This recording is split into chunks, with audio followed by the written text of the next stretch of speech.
Okay, so let's say that you want to find a logo or some kind of image online, and you want to include it in your drawing. Um, so let's just dive into that. I went to UC Irvine as an undergrad, so I'm going to look up UC Irvine. So I'm going to open up a new tab and just type in UC Irvine and the logo specifically. Then I'm going to click on images. Okay, and I want to make sure that I find a PNG file so that the background is transparent. Okay, so once I click on it, I can see whether or not it's a PNG. And what I'm looking for are the little checkered background, because that universally in graphic design or photos or images means it's transparent. There's no color. So I noticed this one does not have any kind of checkered background. When I click on this one, it does show up. So here I know that this background is going to be transparent. So the next one, this one is. So notice that on here, if you look closely, the background here is not checkered. It's only when you click on the preview that you can see whether or not it's truly transparent. And I'll show you sometimes there's like a little bit of a fake out here. Let's click on this one, for example, and click, and I'm going to drag it. And if you click and drag, if you keep on holding it, there's a little green arrow, drag it to the tab, and then drag it down, and you can add your image from there. And you'll notice that it is, in fact, transparent. So I'm going to shrink that down a little bit. Here's the UCI logo with the transparent background. And then I'm going to put the seal of the University of California. Notice that, like, let's say, notice I'm dragging from here, this large preview. If I don't do that and I click and drag here, so I want the seal, I'm going to click and drag here without opening the preview. I drop it in here. It's going to import it with that white background. So you don't want that. So, and notice that the only difference was that I dragged it directly from here. If I click and open it, go over here where it says it's transparent and drag it,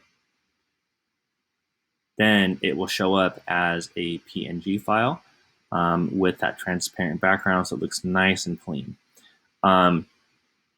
Okay, the other fake out kind of thing is if I scroll down and I find one in here, notice it has a checker background here, and even when you click on it, there's a checker background.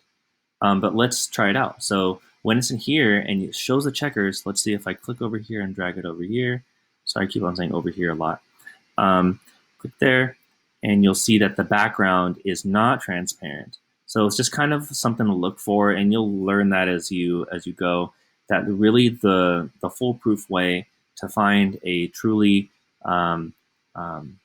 an image that's truly has a transparent background. Click on here.